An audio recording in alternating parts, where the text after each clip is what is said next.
Hello everyone, this is Andrew. Welcome to Keen on America.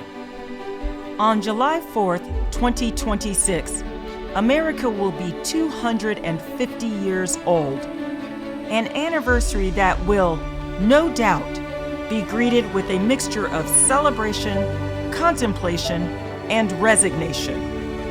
In Keen on America, Andrew talks not just about the American past and present, but also speculates on its future. What, Andrew asks, will be the 21st century fate of this now venerable American Republic? Hello everybody, it's Tuesday, September the 23rd, 2025. Afternoon or lunchtime Pacific time. Probably put this out first thing tomorrow on the 24th. The news is very interesting. Apparently, Jimmy Kimmel is back. He's going to return tonight. And I want to talk free speech today. A couple of days ago, I did my weekly show with Keith Teare.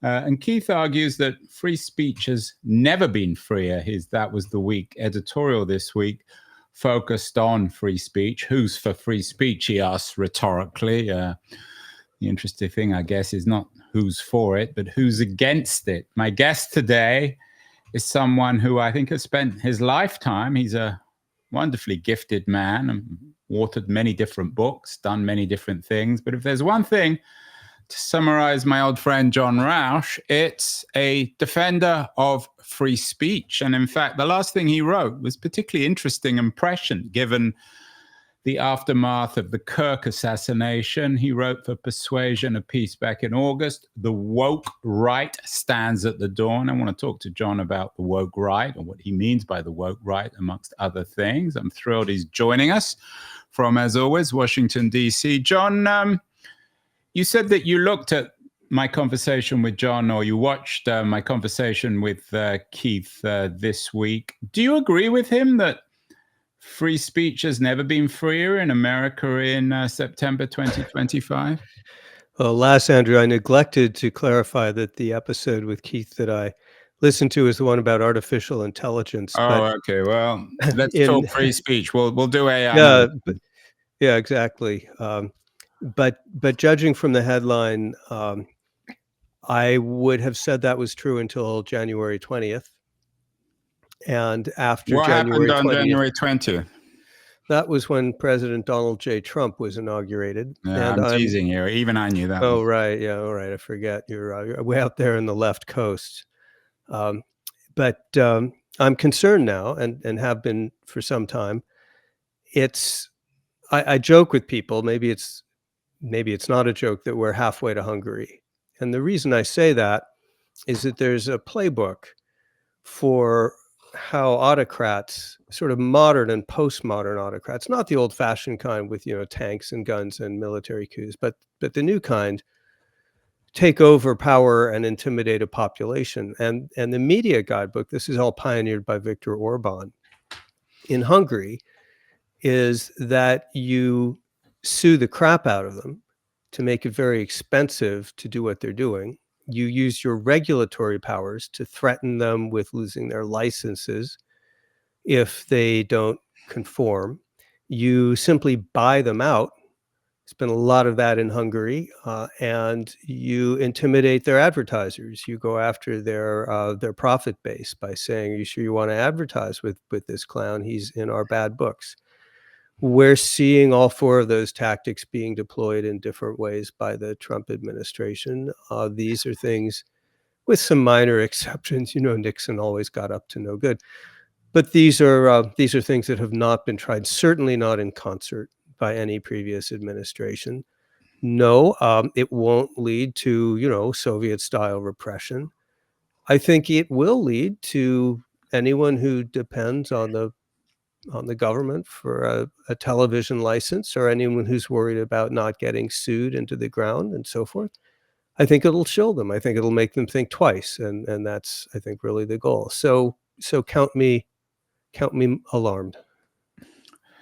I wonder what you make, though, of the media landscape. The thing that Keith and I discussed earlier this week was why Kimmel couldn't just put his show onto YouTube or do a Substack page. And I wonder, I mean, I take your point about America being halfway to Hungary. Certainly the Orban playbook is being played out, or at least experimented with in the United States, as you say. But aren't most of us free to really still say what we want, John, even if we may not have an audience? Well, this is one of our great strengths. We've got a few. One is independent judiciary. Another is the states here are sovereign. And the third is that we just have a vast media ecosystem, much bigger than you see in, a small country like Hungary. There's no way Trump could buy out the whole thing or intimidate everyone. So that's certainly true. On the other hand, the beginning of authoritarianism, virtually by definition, is when people in business and in media find that they're asking themselves, wait, can I say that? How will that go down with the government? A lot more people will be asking that question now than in the past. And the right number of people to be asking that question is zero. John, back in the 90s, seems a long time ago now, I had a startup. I had an old-time sales guy working for me, and he always used to trot out these sales cliches. And one of them was, you can't be half pregnant, which of course is true, I guess, literally, although metaphorically we know what he meant. You talk about America being halfway to Hungary. So just as you can't be half pregnant, can you be halfway to Hungary? Do you either have to be in Hungary, back in or in Orban's illiberal authoritarian sphere, or back in liberal America? Is there such a thing? I know it was an off-the-cuff remark, or they'll probably use it now in the headline. But can one literally be halfway to Hungary? Yeah, authoritarianism, illiberalism, patrimonialism, a phrase that's a favorite on this show. Yeah, well, that's your, it's Jeff. Yeah, your Jeff friend Steve and Jeff, show. yeah. But these things they're all in a spectrum. They're not binary. In fact, one of the big mistakes that people make is looking for a binary, saying, people constantly ask, so when is the moment that we know we've lost our freedom? And that's not how it works. This happens in stages. I was recently listening to a Princeton professor talk about the Hungarian playbook, and it's 10 different things, and they work by degrees. That's things like sidelining the legislature. So they happen by degrees. They happen gradually. They can start initially looking legitimate, but they accumulate over time. And that's the real challenge here. You don't know. There's no moment when you've lost your freedom. There's a steady erosion. So your piece that you wrote in August for Persuasion on the woke right kind of was prescient in the sense that in the post-Kirk assassination America, there's more and more concern about what others are calling, I don't know if you came up with this term, the woke right. You certainly develop it in an interesting way.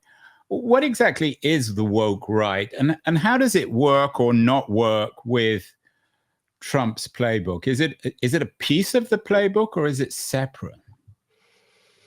It's separate, but they have come together.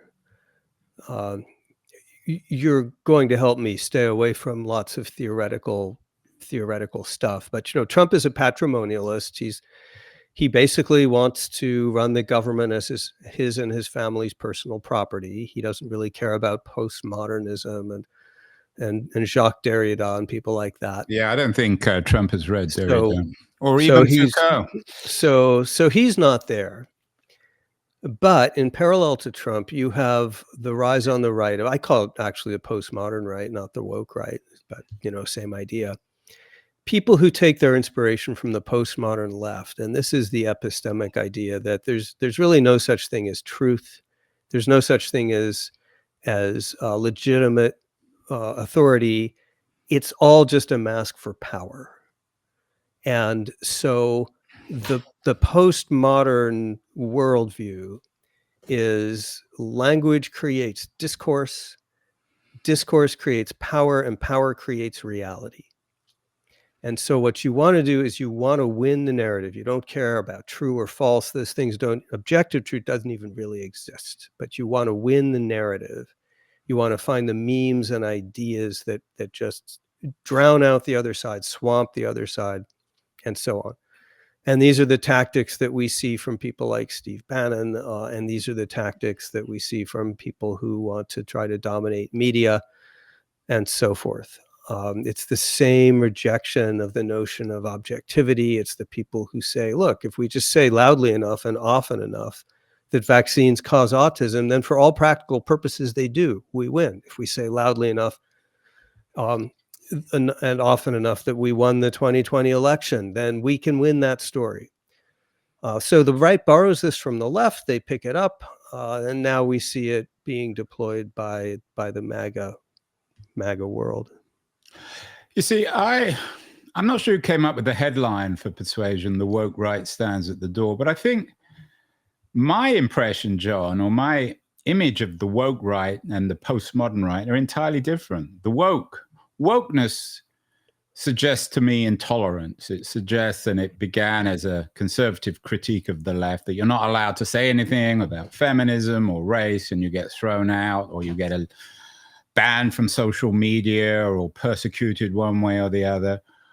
Whereas what you call this postmodern right is a denial or of truth. And even your analysis of Bannon, I don't think Bannon has been reading Foucault or Derrida. He's been reading Lenin. For him, everything is about power. So he has no interest one way or the other in truth. He's only interested in how to seize power. And the reference you make to Bannon in this excellent essay suggests that he's just trying to recreate reality, or the supposed reality of election results, in order to pursue his own interests. So isn't there a difference between what you call this postmodern right and a woke right? Isn't wokeness defined by its intolerance, by its unwillingness to allow other people's opinion that they disagree with to be expressed? Yes. So I mentioned a moment ago that I used the term postmodern right. In the article, I just refer to woke right. I don't, in real life, Andrew, I'm not going to go around trying to draw fine distinctions, because only intellectuals care. But it's not a fine, I mean, it's a fundamental But you're right. It is a fundamental distinction. So postmodernism, the ideas of postmodernism, the epistemic worldview that there's no such thing as reality, there's only such a thing as power. This goes back to the 1970s, and yes, people like Lacan and Foucault and so forth. It's not until a generation or more later that this turns into a dogmatic left-wing movement. It gets stapled onto anti-colonialism and intersectionality and transgender ideology and identity politics and all that other left-wing stuff. And that's what wokeness becomes, this weird amalgam. I liken it in the article to a Mad Max battle engine that's completely incoherent, but strongly weaponized. But what the right's picked up on is the original postmodern got thrown into it, a political idea. That idea about reality controls reality. Since there is no contest to control the narratives, and the right looks at the left, some of them explicitly, I quote some in the article, and say, look, the left is wrong about their politics.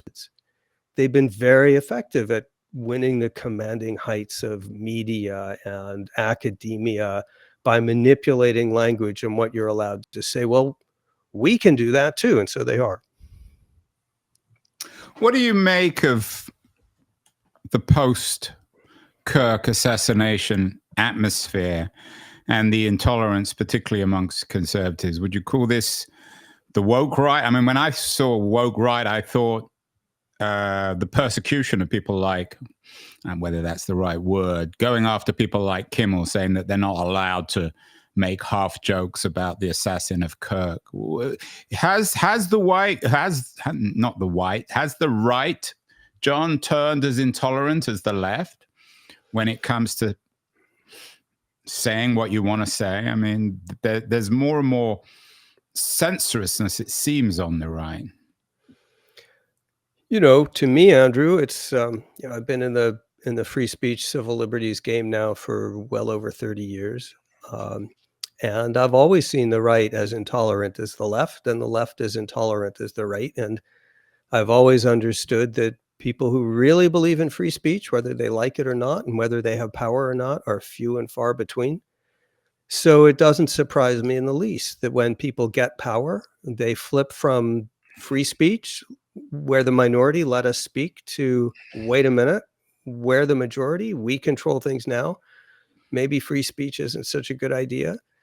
So I wasn't the least bit surprised. Some of the same people who were objecting vociferously, just yelling about the fact that the Biden White House was leaning on social media to not publish certain things about the pandemic, were then supporting the Federal Communications Commission chairman from telling a network, we can do this the easy way, or we can do this the hard way. That's mob talk, right?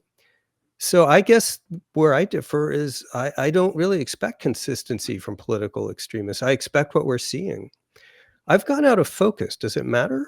Well, you mean literally or metaphorically? I know you've No, gone literally. out of focus. My camera you need seems to you need to restore your camera. For people just listening, John has gone a bit blurry. He's not blurry intellectually, but he's blurry visually. You can play around with that, John, as we continue.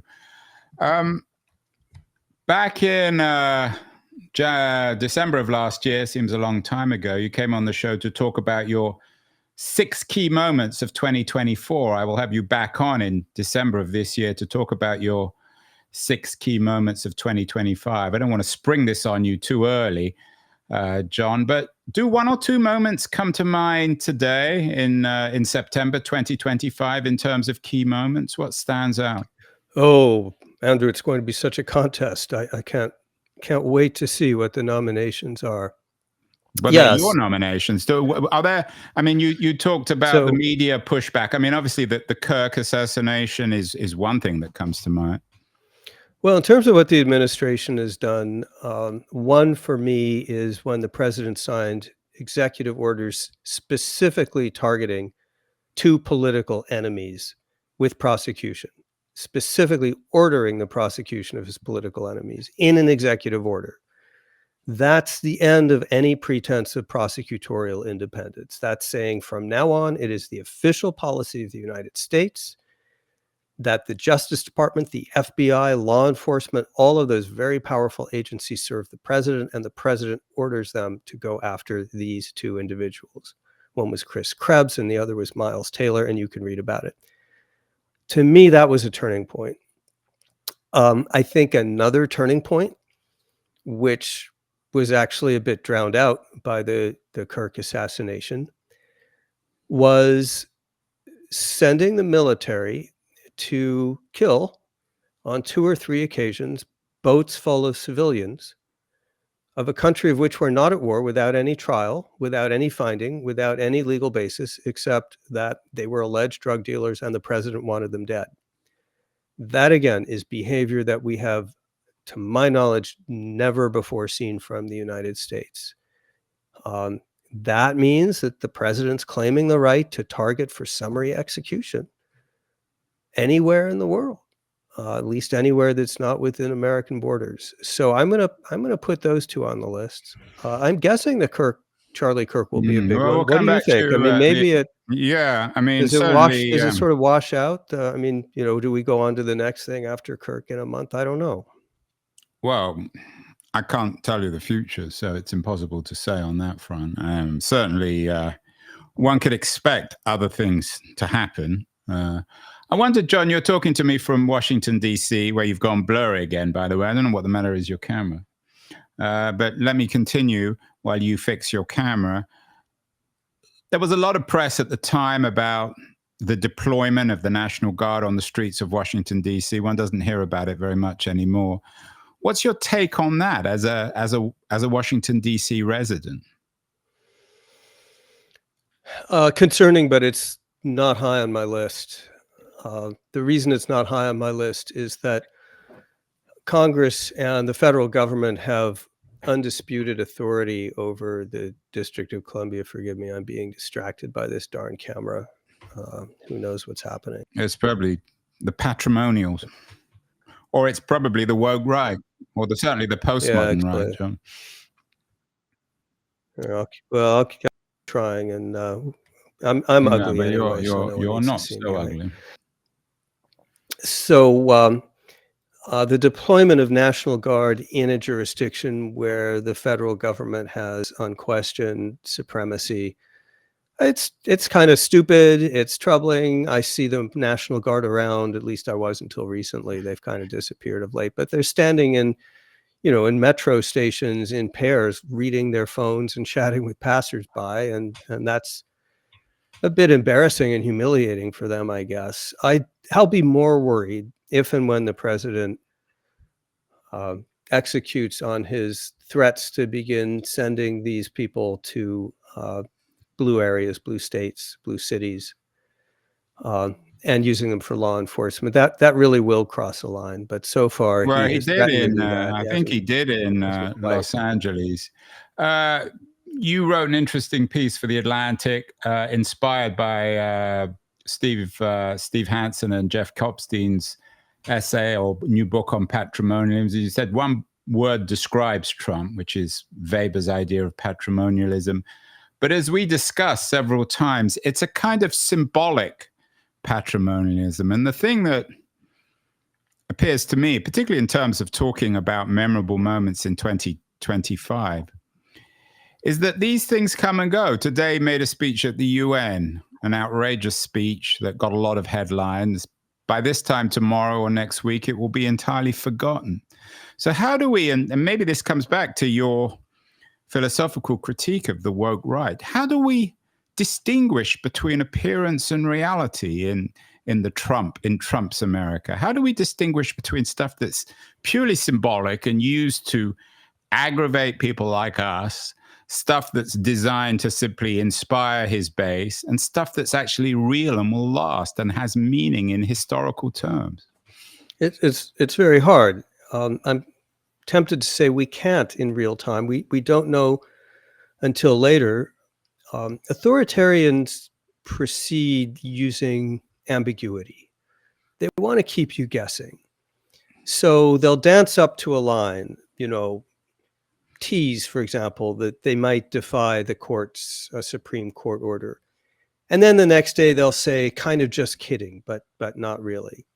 They'll make an outrageous speech, and then what they do the next day might not be so bad, but maybe they've already acclimated you to the general idea of what they might do. So they want to keep you guessing. They want to keep you uncertain. You never know. They never want you to know what is solid ground, as you can in a state that's systematically governed by rule of law. So what you're describing, Andrew, is, in fact, I think a description of the desired state. I liken it. Okay, here we go with more BS, but I'll try it out on you.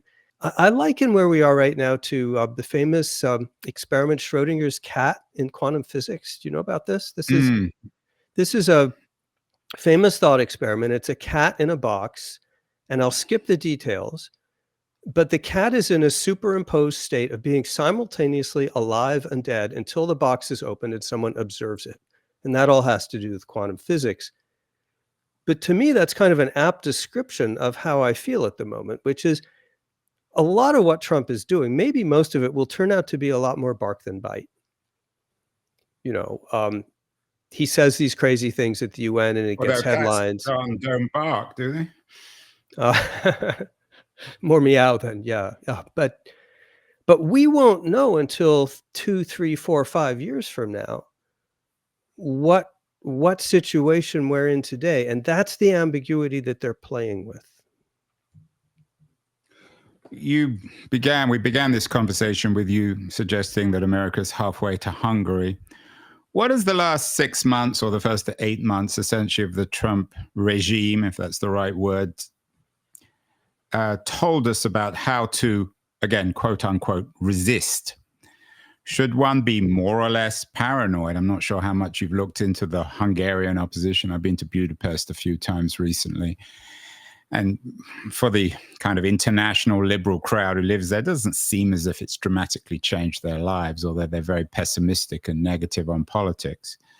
But what has this first 8 months taught you about resistance? We're doing some shows in the next few days about what the Texan Democrats got up to in terms of resisting certain Trumpian initiatives. What works and what doesn't work in DC, of course, and I know you've got lots of friends in the legal field. The lawyers have been very busy resisting Trump. What does the scorecard tell us 8 months into the regime?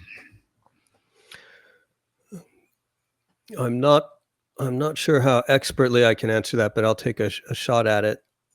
One thing that I think we learned, which I think we already knew beforehand, but has been reinforced, is when you're in one of these situations where you're dealing with a potential autocrat, is how important it is to slow them down. What they're going to try to do is come in with shock and awe and overwhelm civil society and implement and then consolidate as much rule and as quickly as they possibly can. And we saw that in the Doge period. We also saw, through a combination of litigation, more important, which is the rapid deterioration in Trump's approval numbers, faster, I think, than we've seen in any incoming administration, including his first. This was able to slow them down. They are no longer able to walk into entire federal agencies, just shut down programs. And slowing them down really helps because it takes civil society a while to reorganize. So that's one thing I think we've learned.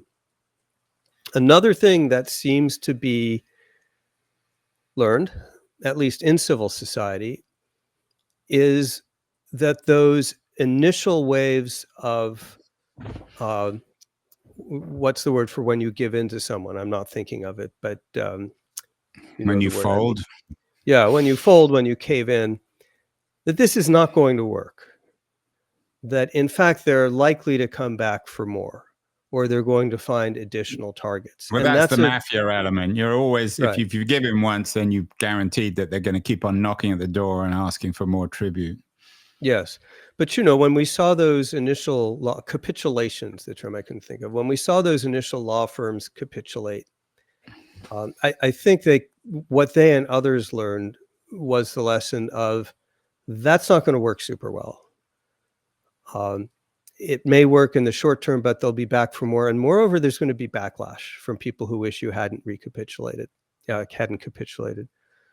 So I'd say that's something we've learned.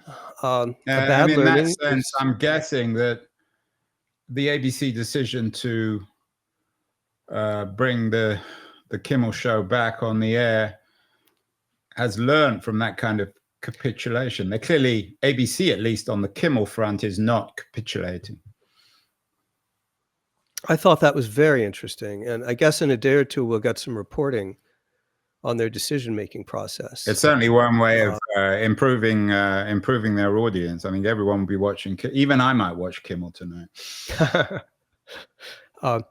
Yes, that's exactly right. On the negative side, something we've learned is that Congress's impotence and toleration for being completely bypassed and subverted considerably exceeds even my pessimistic forecast. Any Republican heroes, John? There've always been a few, but they're always too late. Too few, too late. There just aren't enough. There's on the ABC Kimmel thing.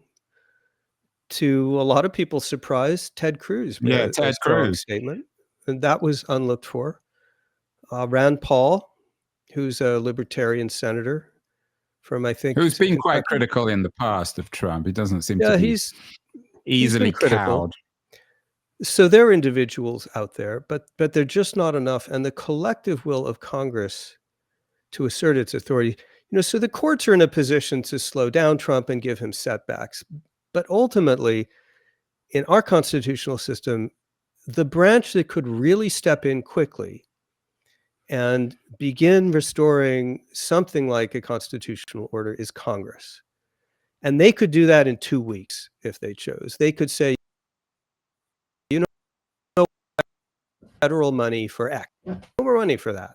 Stop doing it. And there's all kinds of other things they could do. They could investigate. They could hold hearings.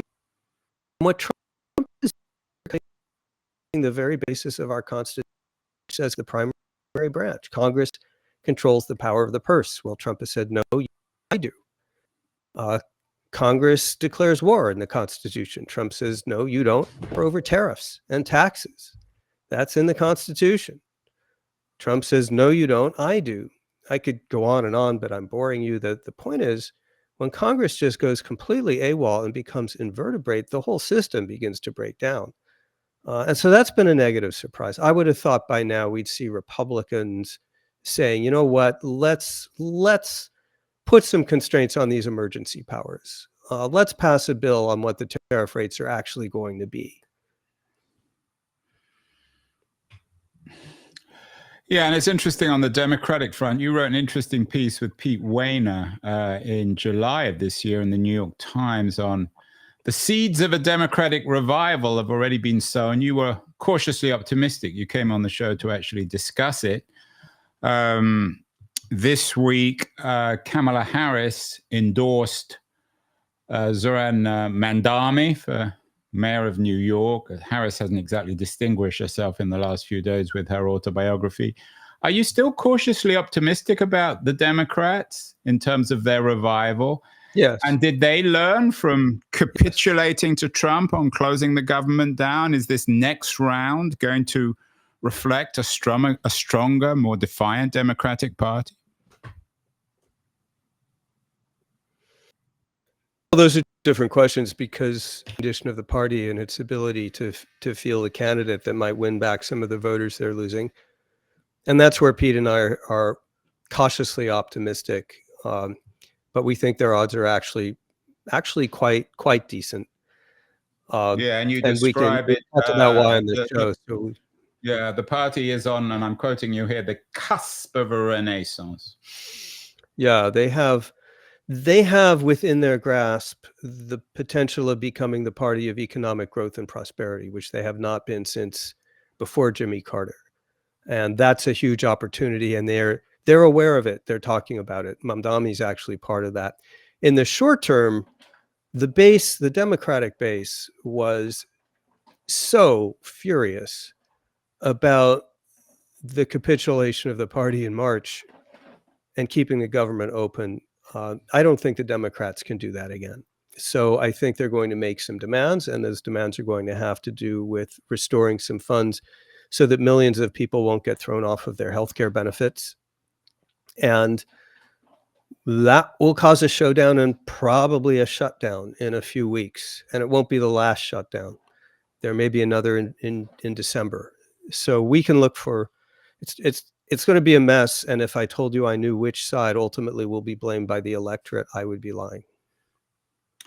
John, it seems to me the big question is, we began this show, or you began the show talking about being halfway to Hungary, whether we can return from our mid-Atlantic or America's mid-Atlantic predicament, being halfway to Hungary. I was talking to a young woman, a family friend in the last few days, who came to stay with us in San Francisco, and she was talking about leaving America.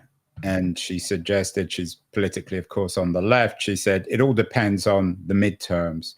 What is the likelihood of the midterms next year being, so to speak, a shit show? I mean, reflecting this chaos?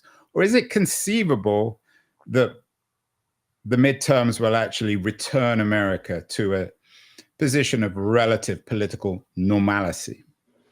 I mean, will these elections, in your view, are they likely to be fair? I think 70 to 80%, I'm just making up that number, I'm pulling it out of thin air, but this is just my gut, 70 to 80%, maybe 90% likelihood that those elections will be free and fair, if only because I don't think the administration really has time in the next year to put together the kind of concerted campaign of intimidation of the states, its many elected officials, and the state laws, which allow for things like, mail-in voting that they're going after. I just don't think they'll have the time to really rig it. 2028 is the one that really worries me. In the normal course of things, if 2026 behaves like most midterm elections, you have a very unpopular president. And you have a very narrow Republican margin of support of majority in the House. And in the normal course of things, you would see a swing back toward the Democrats, and in numbers large enough to even survive the Republicans' efforts to give themselves a gerrymandering advantage. So that's what would happen in the normal course of things. And that would be my prediction today. How big a setback that is for the MAGA movement, and whether it's a trajectory change or just a bump, that's harder to say, because it depends on whether Trump gets away with some stuff. Like, suppose he openly defies a Supreme Court order, just for example. And it depends, if Democrats take the House, on whether they're able to use that power. In a world where the Supreme Court, the Senate, and the presidency are still dominated by Republicans, can the Democrats figure out ways to get leverage using their power of investigation and using the fact that they will now be at the table for legislation to do the kinds of things we talk about, which is course corrections on emergency powers and tariffs and war-making powers, begin clawing those powers back? They'll have to try. I think maybe, I'm going to guess Democrats win the midterms. It slows Trump down, but does not fundamentally change the trajectory. And we're looking at 2028 for the really big decision. People used just to talk a guess, about, though. I don't know. Well, it is impossible to tell. People a few months ago were talking about the imminence of a constitutional crisis. Has that become just the state of play, that we're in this perpetual constitutional crisis? Yeah, well, I don't really know what a constitutional crisis means, but it goes back to the Schrodinger's cat and the idea that there's a simple binary that when the system's in trouble. I think the system has been in trouble since January 20th. I think when you have the naked politicization of the government's prosecutorial system, you're in very big trouble. When you've got ordinary citizens and private companies that are worried about losing their federal grant dollars if they defy the administration, you're in very serious trouble. And I could go on. So I think we're in a crisis, constitutional or not, but a slowly accumulating and unfolding crisis. And it's a crisis in which one branch of government is attempting to arrogate unto itself monarchical powers, and another branch of government, which should be stopping it, isn't. That's a constitutional level challenge to the system. Finally, John, you're a defiant centrist. You have friends both in the Democratic Party, and I'm guessing the traditional Republican Party. If the midterms return America to a state of relative normalcy, and this sort of simmering constitutional crisis comes to an end, and it becomes clear that Americans simply don't want Trumpism and MAGA, is there going to be any moral accountability for people like Stephen Miller? I'm guessing the knives will certainly be out, not just on the left, but on the right, even amongst your woke right, against people like Miller and perhaps Rubio, certainly Trump and his family. Is this going to be a bloody conclusion, final chapter in the Republican Party, if indeed the electorate defiantly or definitively rejects Trump in the midterms? Interesting phrase, moral accountability. You mean as distinct from legal accountability and jail sentences? You Well, mean I'm that not history suggesting. will frown Yeah, on them and I reject just what they've finished done? reading or rereading Arendt's Eichmann in Jerusalem, where she talks about the banality of evil, of course, and she made that term very famous. And it was a replacement to the idea of radical evil. She used to believe in the idea of radical evil, and then she went to see the Eichmann trial in Jerusalem, and she came up with the term banality, the ordinariness of evil. And I wonder whether, I was thinking of that in terms not just of Miller, but of these ICE agents going around in balaclavas, arresting, beating people up. I'm guessing that there'll be some sort, particularly in America, there'll be a thirst both on the left and the right for some sort of justice after all this, won't there? Well, the hope would be that you get something like what we saw in the 70s after Watergate, which is a sense of revulsion. Let that never happen again, and some substantive changes made that will shore up the Constitution when this is all over. And that's the accountability I most cared about. When Trump left office the first time, and I thought he'd, broken the law by trying to steal an election, I was very interested in legal accountability and indictments and prosecutions. And that was a mistake on my part, because that's not really how we do it in the US. So now what I'm looking for is, oh God, that was bad. Let's prevent it. The pattern in the past, Andrew, you're as good, if not better, observer of American culture as I am. But in the past, the way American culture seems to work is it has these very dark episodes, very, very dark. And when they're brought to an end, there's a period of a generation or maybe 2 generations when they're kind of swept under the rug. People kind of move on. They don't want to deal with it. They don't want to talk about it. Rather like Germany after the Holocaust, in a way, or after the Second World War. That's right. In the U.S. after Vietnam, there was an extended period when people just kind of tried to forget it. And then another generation comes around, and historians begin digging up stuff, and a reassessment begins, but only after a pause. And maybe that's a healthy thing. I don't know, but that would be my guess about what would happen. But it's just a guess. What I worry about is that what we're seeing in the 10 years of Trump and Trumpism and MAGA is not just about Trump. 10 years, John? That's chilling. I thought he was only going to be at a maximum of 8 years.